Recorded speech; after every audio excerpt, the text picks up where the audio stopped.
this video, we're going to discuss a few tips on how you can optimize your reading efforts to better leverage what you've learned in your day-to-day life.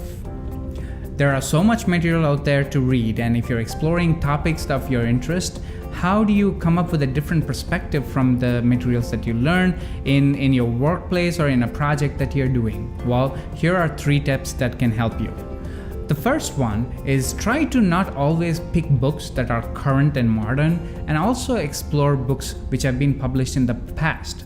Probably they are no longer in print, so you can choose books that have been printed in 1950s, 1970s, even 1930s. It depends on the topics that you're interested in and how far you can go, whether it's psychology, philosophy, or cinematography, whatever it is. There's an era where that topic came into life, and a lot of authors explored and they had discovery as their primary motive as opposed to pure commercialization. So that might lead you to insights that not the crowd that is exploring literature of today would know, and therefore if you pick up ideas from those books and then you take it to your workplace or in something that you're working on, you might have a different perspective. So that's tip number 1, exploring literature that have been printed in the recent past. The second tip is trying to, in Kenzenray, one of our core philosophies is trying to learn things outside your core areas of interest, and that has an indirect impact on the way you think and behave, right? So that applies to reading as well. So when you go to a bookshop or when you're going to explore, okay, what topic do I explore in reading? Do not always go to the topic that you need more information on, or that's your core areas of interest or passion. Try to explore books that are outside of your core interest areas. So for example, if you're a law student and reading on law, or if you're a business major or a manager and you're looking at business books, once in a while go to a bookshop and see if you can pick up a book on fashion. It doesn't have to be related. You don't have to spend too much time reading it, and you may not have interest in it.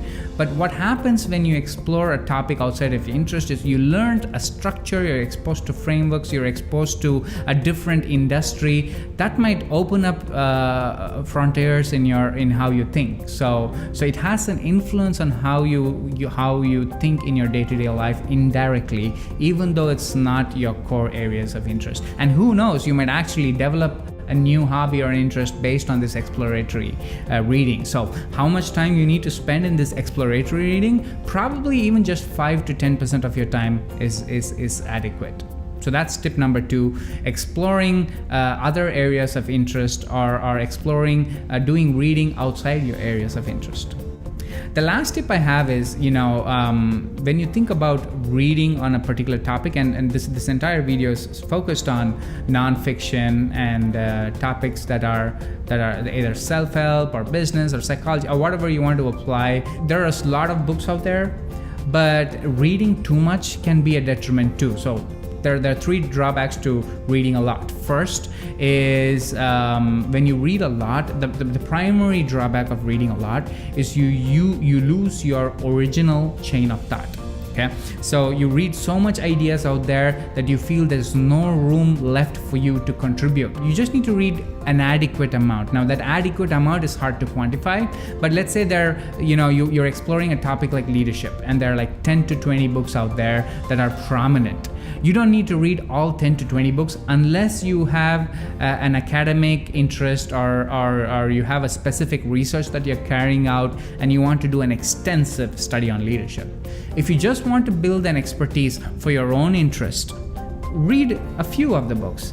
If you want to build expertise to be an advisor, read quite a few of them. So if there are 10 to 20 books, read 8 to 12 of them. You don't need to do an extensive or an exhaustive research in the topic, because that's when it'll limit you from bringing your own experience and ideas. So that's the number 1 drawback. The other 2 drawbacks are, especially in some areas where research is still being conducted, you might actually find conflicting research if you do too much reading. So that doesn't lead you to any conclusion.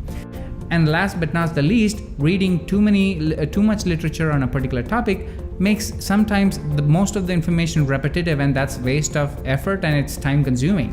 So in order to avoid this, I would say optimally read adequate amount of literature on a topic, and it's not necessary you need to do an extensive review of literature unless there is a specific research need for it. So that's our 3 tips. First, consider reviewing literature that have been in publication in the recent past.